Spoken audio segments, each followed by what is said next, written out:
tunashukuru watu wa TAKUKURU kwa kuweka hii bonanza kwa ajili ya lengo la kuhamasisha vijana, jamii pamoja na watu wote ili wajue maana ya TAKUKURU na ishu kubwa inayohusiana na kupambana na rushwa.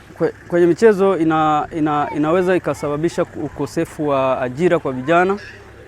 Mfano, kijana ana uwezo mkubwa wa kipaji, lakini akachukuliwa mwingine ambaye hana uwezo mkubwa, kwa hiyo yule akaachwa kwa sababu ya uwezo wake. Kwa hiyo bonanza linasaidia sana, natarajia tena sana, na hii iwe endelevu, isiishie hapa, kwa sababu huko wilaya yetu ya Mlele huaga masuala ya bonanza haya huaga hayapo, ndo yanaanza, ila yawe endelevu.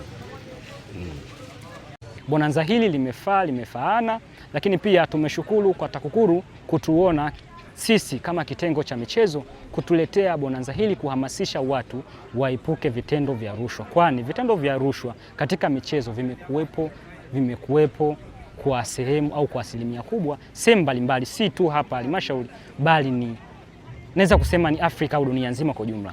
Lakini pia wachezaji hawa wakiwa wanapata semina hizi za kupambana dhidi ya rushwa, tunaweza tukaboresha michezo yetu, tukafanya kwa nidhamu, lakini pia tukaweza kuendeleza michezo nchi yetu. Ikumbuke mwaka ujao 2027 tunaenda kuhosti mashindano ya makubwa sana Afrika ya AFCON.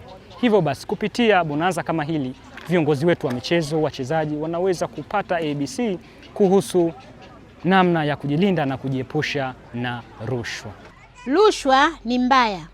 Rushwa ni kama kansa inayotafuna maendeleo yetu kidogo kidogo. Kwa hiyo washiriki kikamilifu katika mapambano dhidi ya rushwa kwa kukataa kutoa rushwa na kupokea rushwa, lakini pia watoe ushirikiano kwa TAKUKURU kwa kutoa taarifa za vitendo vya rushwa.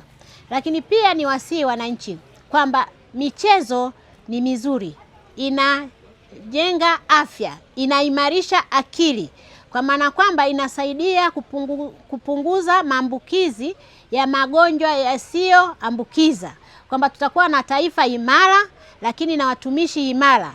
Lakini pia kupitia michezo ambayo inakuwa inaandaliwa kupitia haya mabonanza, sisi TAKUKURU tunaamini kwamba inaleta mshikamano, inaleta umoja na ushirikiano na uzalendo kwa nchi yetu.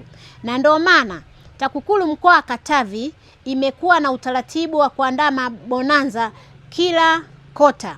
Shughuli ambayo ni muhimu, ambayo pia inakumbusha wajibu wetu kama wananchi, lakini wajibu kama wadau wa taasisi ya kuzuia na kupambana na rushwa, kama marafiki wazuri.